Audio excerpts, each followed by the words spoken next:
Olá, Tackers! Sejam bem-vindos a mais esse episódio do Tac Talk. Eu estou aqui hoje com um super empreendedor que tem duas paixões: tecnologia e educação. E o business dele, né, o negócio dele, une justamente esses dois universos. Além disso, ele é influencer top, né?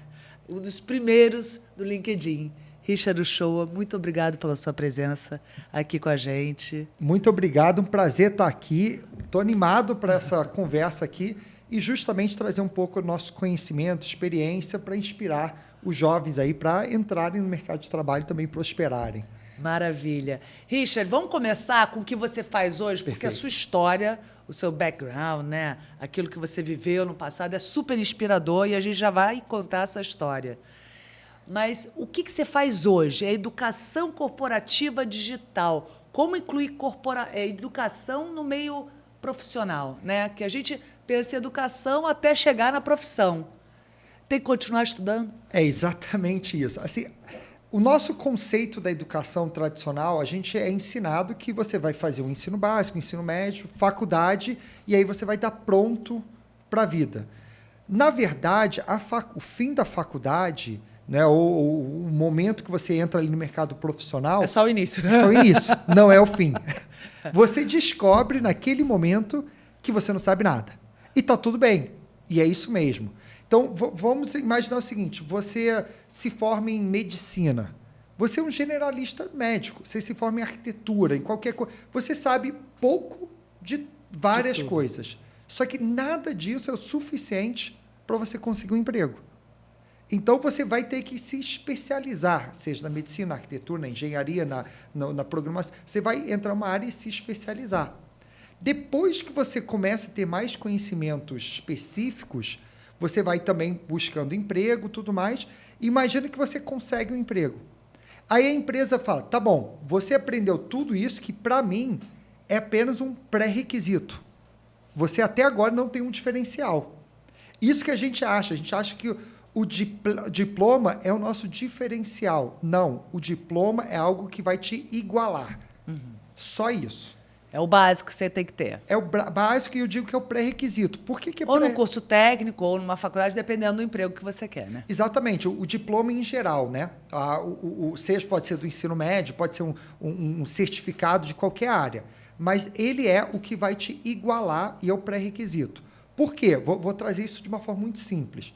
Os RHs, hoje em dia, a área que recebe o recurso humanos, que faz as entrevistas das empresas, eles recebem centenas de currículos, milhares de currículos. Eles não têm capacidade de analisar isso.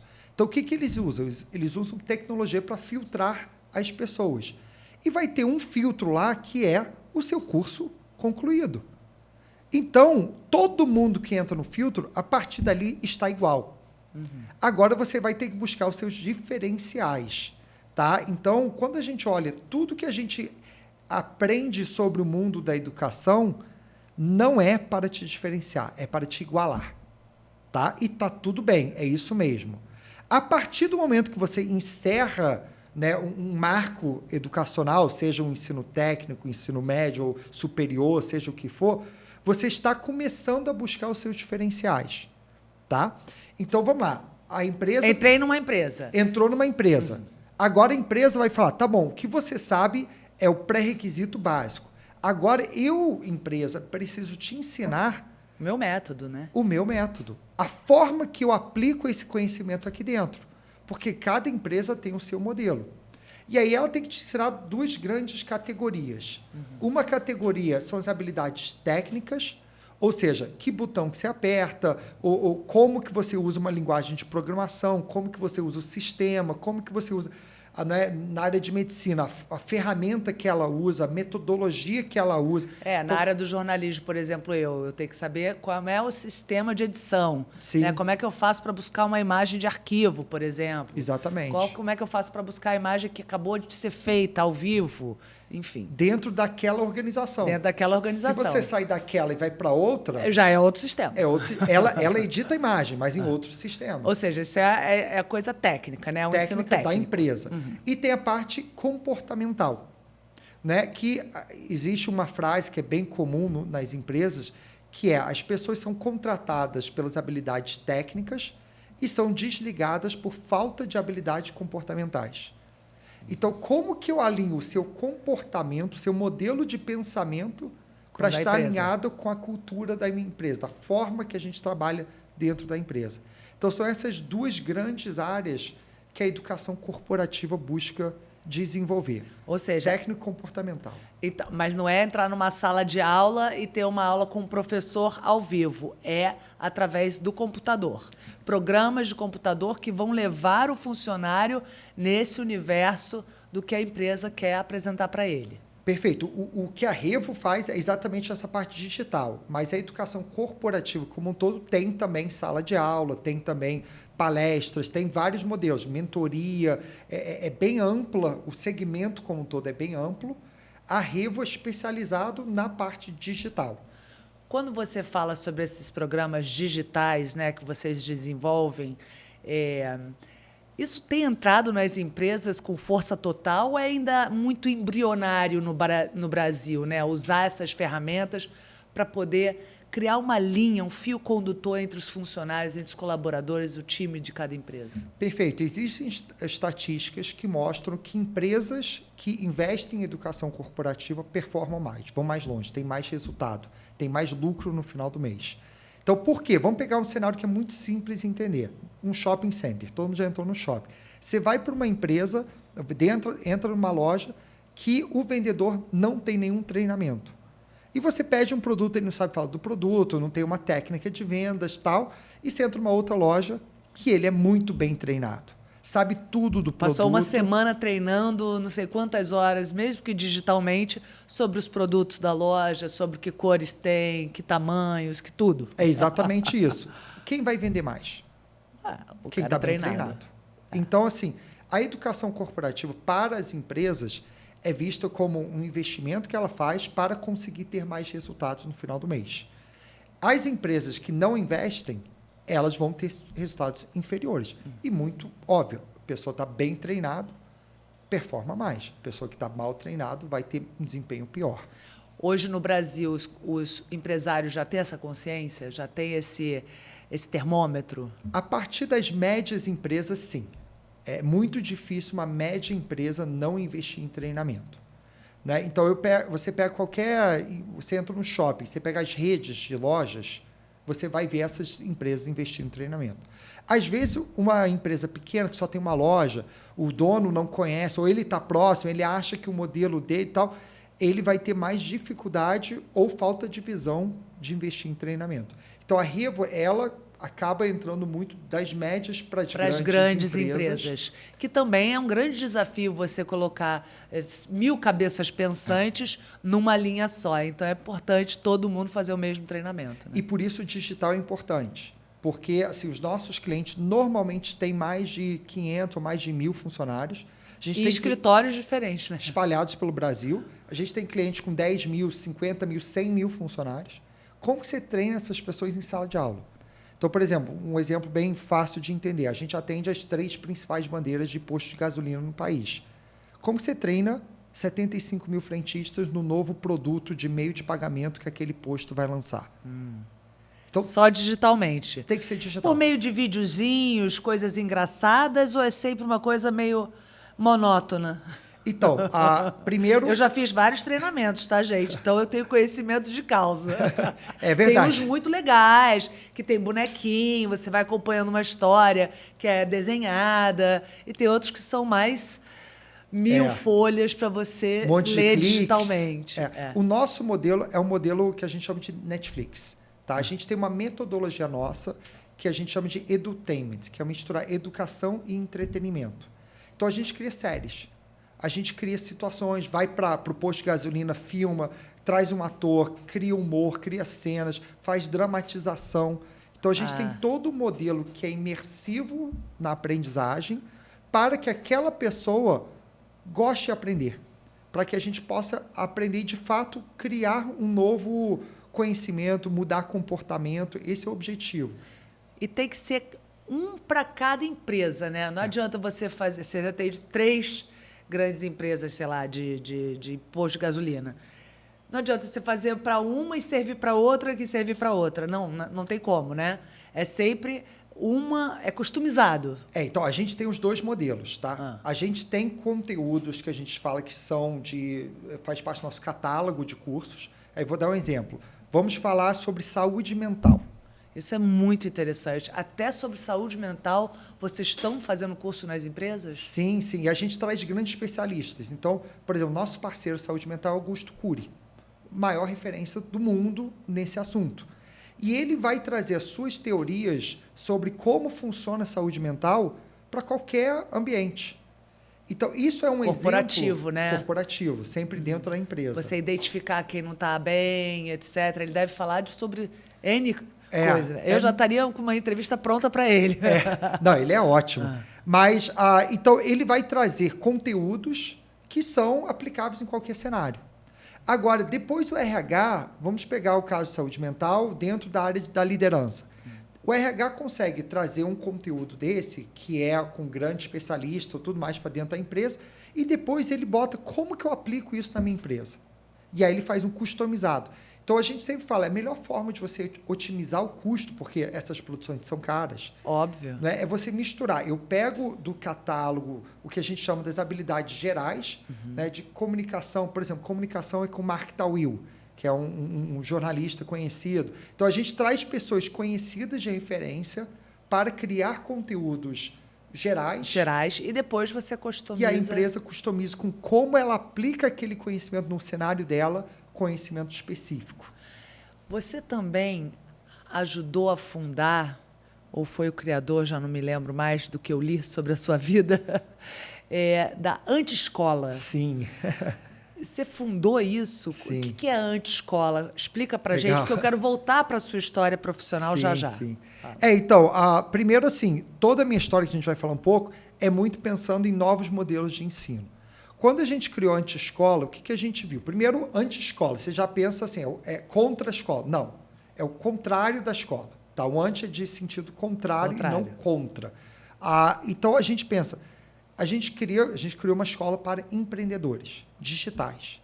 Esse público de empreendedor digital, ele não aprende na sala de aula. Tá? Ele aprende sozinho, futucando. E tudo que ele precisa aprender não está escrito em livro. Porque é muito o que está acontecendo no momento. É muito rápido o universo. É muito rápido. Então, o que a gente fez? A gente fez um modelo que é uma escola onde o aluno é o professor. Então, a gente não tem professor, os próprios alunos se ensinam. Não tem sala de aula, não tem modelo de fazer curso. É um programa anual que a gente vai tendo aula com os próprios alunos, cada um falando o que conhece. Então, por exemplo, tem um cara lá que ele é um mega... Quase um tutorial de cada um sobre uma coisa específica. E dentro, imersivo no mundo digital. Então, por exemplo, a gente tem lá um especialista em YouTube, que ele sabe fazer anúncios de YouTube. Ele ensina como fazer anúncios de YouTube para a turma, e tem um outro lá que é especialista em copywriting, que é técnica de escrever de forma convencedora, né?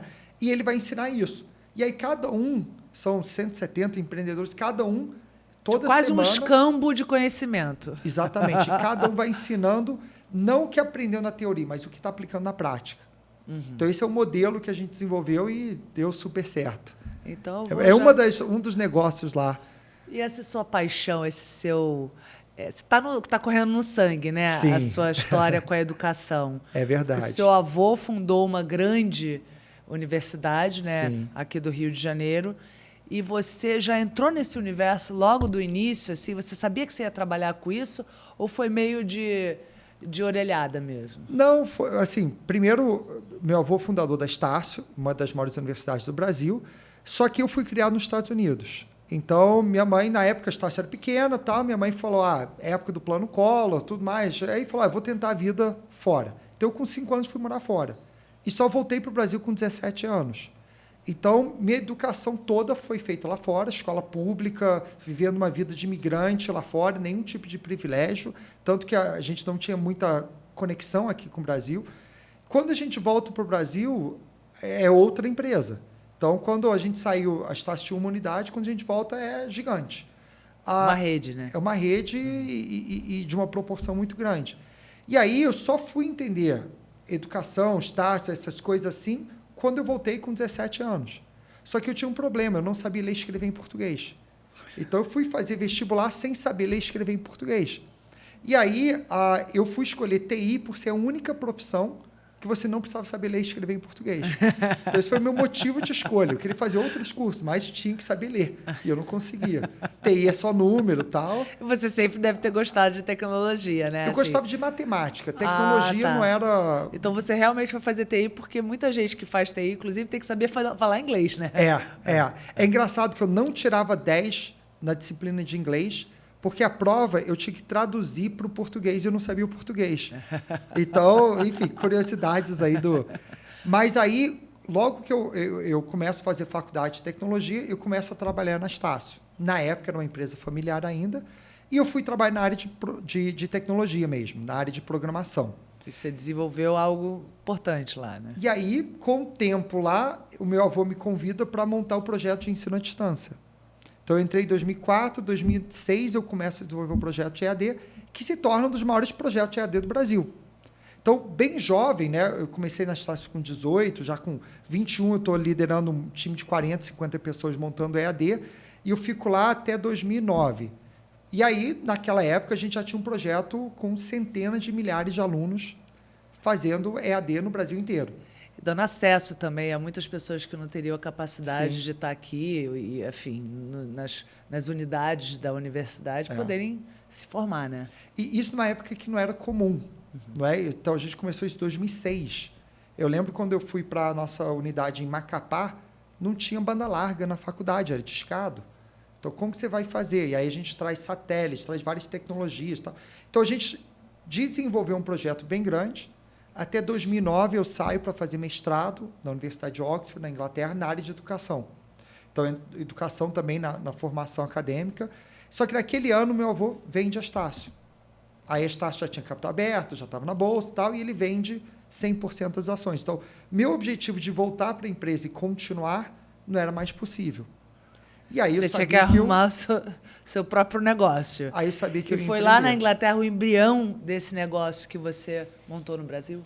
Foi, porque aí, quando eu estava lá, eu fiz um estágio numa empresa inglesa de educação corporativa.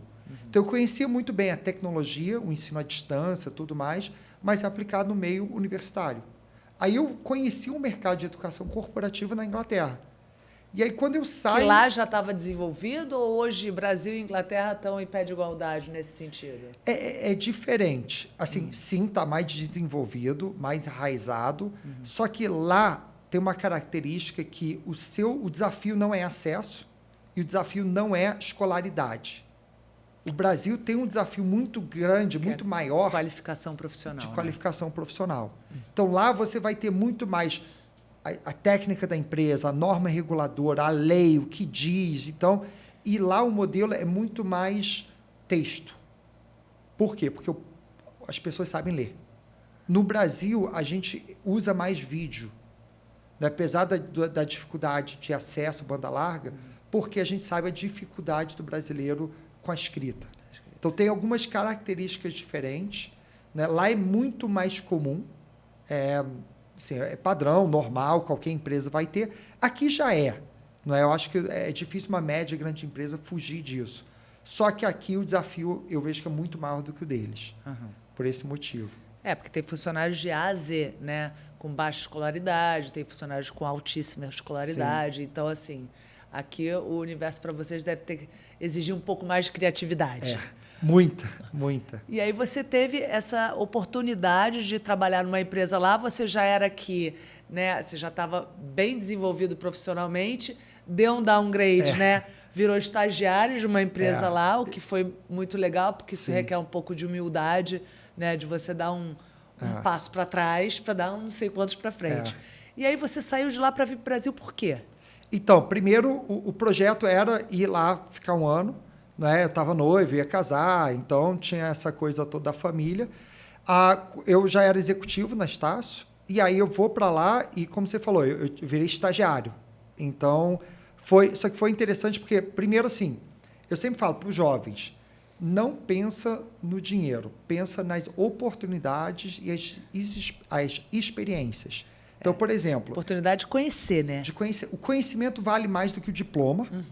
E o conhecimento vale muito mais do que dinheiro. Então, vou trazer esse exemplo. Eu estudava na universidade e recebi uma proposta para ir fazer um estágio numa empresa 4 horas de distância da minha casa. Eu teria que me mudar. A oferta financeira foi 0, não ia ganhar nada, não era remunerado, não tinha vale transporte, Qualquer não um tinha já vale teria alimentação. desistido, né? Vou ficar aqui sem ter como me sustentar. Vou ter que alugar um novo apartamento, porque eu vou ter que me mudar, porque não dava para ir e voltar. Então, bem ou mal, só que eu fui sem perguntar nada. Eu falei, eu vou. E outra coisa, eu trabalhava de 9 às 18 e de 18 até madrugada estudando, fazendo tese de mestrado. Então, a dissertação. Então, foi um período muito intenso. Só que o que aconteceu? No meu último dia de estágio, o dono da empresa veio falar comigo e perguntou, o que você vai fazer agora que você vai voltar para o Brasil? E aí eu falei, meu último dia, demitido não vou ser, né? Aí eu falei para ele, eu vou fazer uma empresa igual a sua. Aí ele falou, por que a gente não faz isso juntos?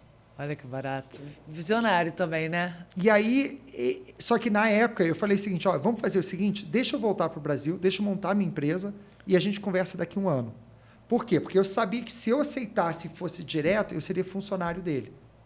Então eu fiz isso, montei a empresa, aluguei um escritório, comecei a ter cliente, projeto e tal. Ele foi para lá, ele já viu uma empresa que, tudo bem, não é nada demais, é talvez o tamanho desse estúdio aqui de gravação, tinha 2, 3 funcionários, alguns projetinhos, mas aí eu consegui negociar uma sociedade com ele meio a meio na época.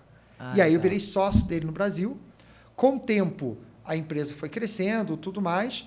E 2 anos atrás, a empresa lá também decolou, ficou bem grande, acabaram comprando várias empresas e tal. Mas 2 anos atrás eu comprei de volta a participação dele. Então hoje ele não é mais sócio meu e hoje a empresa tem 200 funcionários, somos o maior do Brasil nesse segmento. Enfim, a empresa já se desenvolveu bastante e hoje eu não tenho mais sócios ingleses, sou eu e mais 2 sócios que tocam a Revo. A pandemia fez com que esse negócio seu, né, de educação corporativa digital desse uma escalada, assim, porque a pandemia a gente viu que trouxe muitas mazelas, né, trouxe muita tristeza, Sim. mas para algumas áreas as pessoas deram uma triplicada de alcance muito rápido, né, principalmente no meio digital. Foi o seu caso? Foi. A gente saiu de 30 para 200 pessoas em 2 anos. De pandemia. Aumentamos 8 vezes o faturamento. As pessoas não estavam presentes no escritório, né? As pessoas precisavam ser treinadas, inclusive para o mundo digital, né? Eram vocês falando de vocês mesmos. Porque... E assim, você tem vários aspectos. Tem a pessoa nova entrando. Alguém entrando, começou o primeiro dia, está em casa. Sozinho, né? Sozinho. Como que é a empresa? Que empresa é essa? Então, a gente tem que fazer vários cursos sobre seja bem-vindo à empresa. Legal. Não é? Aí você tem o seguinte, você em casa, como que é a segurança da informação em casa? Aí tem essa parte técnica. Eu, por exemplo, no meu trabalho já fiz treinamento sobre segurança de dados, segurança de informação, né? Enfim, como é que você faz para não ser assaltada, né? Dentro da sua corporação, porque hoje dados, né, é traduzido em dinheiro. Né? Não, e só vai dificultando por causa do mundo da inteligência artificial e tudo mais. Mas sim, então você tem várias competências. Né? Como que a pessoa é produtiva em casa? Como que a pessoa, por exemplo, coisas básicas, você está numa reunião, tem que ligar a câmera. Você tem que ensinar isso para as pessoas. Então, bem ou mal, foi um boom bem grande. A coisa boa é que a gente continuou, após a pandemia, né? Que muita gente voltou e crescendo. A gente crescia 3 dígitos por ano, agora a gente cresce 20%, 25%, ainda muito bom, só que não no ritmo que estava nos primeiros 2, 3 anos da pandemia. O que uma pessoa tem que fazer de faculdade? Porque eu penso assim no jovem que está assistindo, um tacker que está assistindo a gente.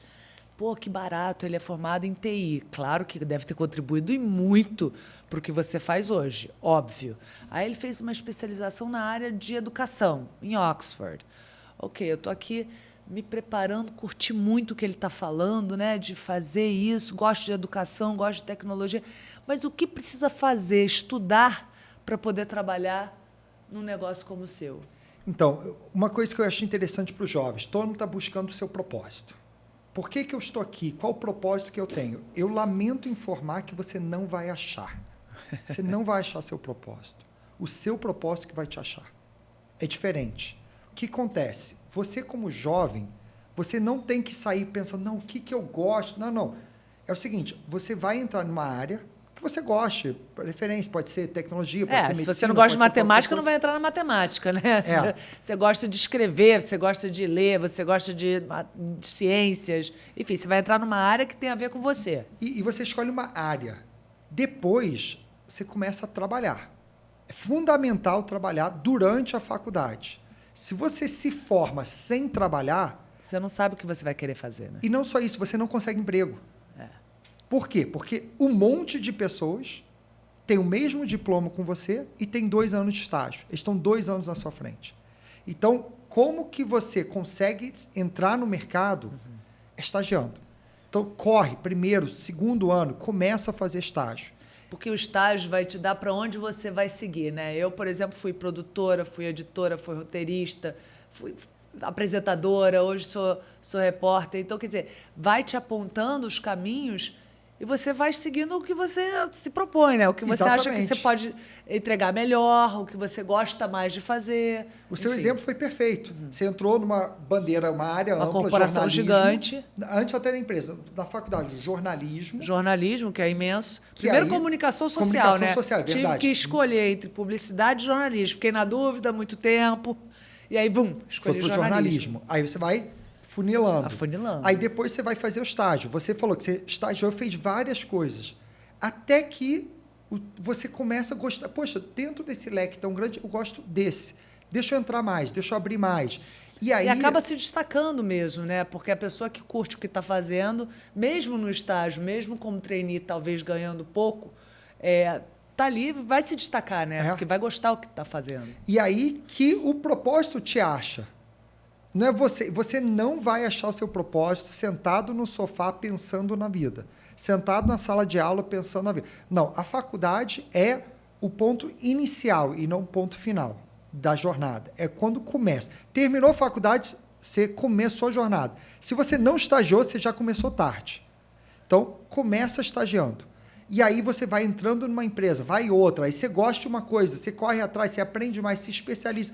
E aí, de repente, você fala, nossa, eu estou apaixonado por uma coisa que, quando eu comecei, eu nem sabia que existia. É exatamente isso. É o que dizem, né? Que a maior parte das profissões do futuro, a gente nem sabe que existem ainda. Né? Elas vão ser criadas.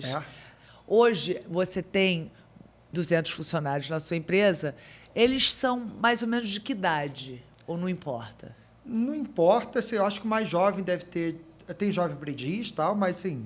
mais jovem deve ter 20 anos, por aí, tirando jovem aprendiz, e o mais velho deve ter 60 e poucos. Deve ter 60 e poucos. Então, mas na faixa, o quê? Dos 20, dos 30 ou dos 40? Eu acho que tem um grande grupo ali dos 20 e 30 e também tem um grande grupo de 30 e 40. Eu acho que são as duas grandes faixas que a gente vai ter. E no que essas pessoas são formadas? Cada um numa coisa diferente? Eu tenho um amigo que tem uma agência de comunicação, assim, ele tem gente formada em direito, até... engenheiro e psicólogo. Eu falo, gente, que barato, né? Porque aí ele forma um time muito plural para desenvolver a comunicação de uma empresa. Então, no nosso caso, diploma não é pré-requisito. Na verdade, a gente nem pergunta se a pessoa é formada. Para a gente, tanto faz, tem ou não diploma, a não ser um cargo que requer algo formalmente. Por exemplo, vou fazer alguma coisa no setor jurídico. Coisas assim, contador, aí tudo bem. Mas 99% da empresa a gente nem pergunta que faculdade fez. Por quê? Porque para a gente é irrelevante. Porque, vou te dar um exemplo. Imagina que a gente vai trazer alguém para escrever cursos. Tá? E essa pessoa se desempenhou muito bem, mas chegou no último período e não acabou a faculdade porque o pai faleceu. Naquele ano não teve condição de pagar a faculdade, mas é um ótimo escritor. Tá? Eu vou dar um exemplo real. A gente tem um profissional lá que ele entrou com 37 anos de idade como estagiário para escrever o curso. E ele nunca tinha trabalhado de CLT antes. Que barato. Aí você fala, como assim? 37 anos, o que ele fez? Ele foi militar durante 18 anos. Uau!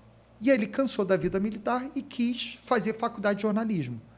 E aí, na hora, obviamente, você tem aquele viés inconsciente, pô, cara, 37 anos de estagiário, tá bom. A gente falou, beleza, faz a prova. Foi o melhor da prova. Destacou, a gente contratou como estagiário. Rapidamente a gente viu a habilidade dele, virou funcionário. antes de se formar. Olha que barato. Hoje ele já é coordenador. Então, agora ele tinha um talento ali que estava oculto, que viveu na vida militar, certamente muito oculto esse talento. E ele agora pergunta para ele sobre disciplina, sobre prazo, sobre entrega e tal. Ele é muito disciplinado. Que ótimo. Só que ele tem... Então, quer dizer, a vida militar fez, né, teve o seu papel na vida dele. Né? Então a gente sempre olha isso. Olha para pessoas, a habilidade que aquela pessoa tem. É mais importante do que o diploma. Um exemplo muito claro disso, que eu sempre falo, é o seguinte. Imagina alguém que é formado em inglês. Tem diploma da cultura, da WhatsApp, um monte de diplomas lá. Só que você vai falar, a pessoa não fala nada. Eu não tenho nenhum diploma em inglês, só que fala muito bem. O que vale mais? O cara que tem o diploma ou o cara que tem o conhecimento? Para a sua área, realmente, você precisa de alguém que tem o conhecimento. Tem o conhecimento. E o mais interessante é que, se a pessoa for autodidata, maioria das vezes ele é melhor do que o cara que aprendeu no meio profissional, no meio tradicional de ensino. Porque ele é curioso. E a curiosidade, na hora de aprender, vale muito mais do que um diploma. Então, ainda mais nessa área digital, né, gente? Se eu sou um editor de vídeo e nenhuma faculdade vai ensinar todas as ferramentas do Premiere, mas você fica fuçando, sabe fazer uma coisa criativa, e você fala, poxa, por que ele precisa de um diploma de publicidade e comunicação social para ser um editor de vídeo? Ou rádio, TV e tal. Ou rádio, TV e tudo mais. Então, a gente olha muito isso. Qual a habilidade que ele tem que vai tem que passar na prova e passar bem. A gente tem processo seletivo, técnico, olha portfólio, várias coisas. Para a gente, isso vale mais que diploma. Então, como nenhuma vaga nossa tem pré-requisito de ensino superior. O que você diria agora, uma última pergunta para o nosso jovem que está assistindo a gente, que é lógico que dá um desconforto, né? Uma ansiedade do que vai fazer da vida, porque imagina aos 17, 18 anos tem que decidir o que vai estudar, o que vai fazer. O que você diria para esse jovem para inspirá-los um pouquinho? Tá, vou falar o seguinte. Você que tem lá 17, 18 anos, vai descobrir o que você vai fazer. Eu vou falar o seguinte. Você vai errar. E tá tudo bem. Que nem andar de bicicleta. Que nem andar de bicicleta. 90% de vocês, daqui a 3 anos, vão estar fazendo algo diferente do que você está imaginando. Tá? Ou vão mudar de faculdade, ou vão mudar de cidade, ou a vida vai te levar para caminhos que você não sabe e está tudo bem. O que é importante? Pensa o seguinte, o que você gosta? Pega uma profissão que entra naquela direção. Se daqui a 1 ano você descobrir que não é aquilo, mude. Você está na idade para mudar isso. Não é? Pior você insistir nisso, daqui a 10, 15, 20 anos, com 40 anos de idade, estar insatisfeito de uma carreira que você odiou porque você não teve coragem de mudar aos 19.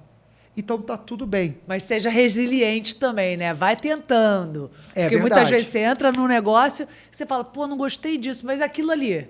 E aquilo? E também é o seguinte, lembra que o conhecimento é mais importante que o diploma. Então, mesmo que você esteja... tem muita gente que faz a faculdade para ter o diploma. Essa pessoa estará desempregada no final do curso. Porque o mercado, o diploma é pré-requisito. O diferencial é o conhecimento. Então, mesmo que você está lá e vê que não faz... Corre atrás para realmente aprender. E não só para cumprir a tabela lá de ter o diploma. Muito obrigado, Richard. Nada, obrigado, prazer estar aqui. Porque tá explicado. Porque uma das perguntas que eu não fiz, porque aqui tem tantas, era por que você é o influenciador, como é que você construiu isso? Você fala, você procura, você foi construindo isso aos poucos, né? Quer dizer, você quer se comunicar e você não só aprende, você passa o conhecimento. E eu acho assim, eu tenho uma visão muito prática e muito diferente do tradicional. Sabe? Assim, a gente é ensinado aquele método tradicional e tal, e 90% das pessoas que passam por isso vê, não é bem assim. E eu mostro o contrário. O exemplo que eu falo muito sobre o mundo corporativo. Eu falo muito de home office. Tá todo mundo falando que tem que voltar para o escritório. Eu sou o único que fala que não, dá para fazer 200 pessoas trabalhando de home office para você. E sendo exemplo disso. Eu falo muito de liderança. Eu falo de como é importante ser uma liderança humanizada e não aquele líder que só busca ter resultados. Então, eu acho que assim, a visão que eu trago para as redes sociais, e para quem quiser seguir, @RichardoShoa, é uma visão também diferente do tradicional. Então, quebra aquele status quo que a gente está acostumado. E aí, obviamente, isso gera um engajamento gigantesco. Muito grande. Muito obrigada. Parabéns. É sempre inspirador ouvir você. Eu já tinha visto algumas entrevistas que você deu. Muito obrigada pela sua presença. Eu sei que a sua agenda é, assim, corrida, mas eu tenho certeza que os Tuckers devem ter aproveitado também. Poxa, obrigado pelo convite. Prazer estar aqui, né? A gente, como Revo, a gente é um dos apoiadores aqui do festival, então... e fico muito feliz de poder compartilhar isso e espero ter inspirado alguém aqui, talvez, pensar um pouco na sua carreira. Tá ótimo. Muito obrigada, Richard. Obrigado. Tuckers, fiquem ligados, hein? Até o próximo episódio. Tchau, tchau.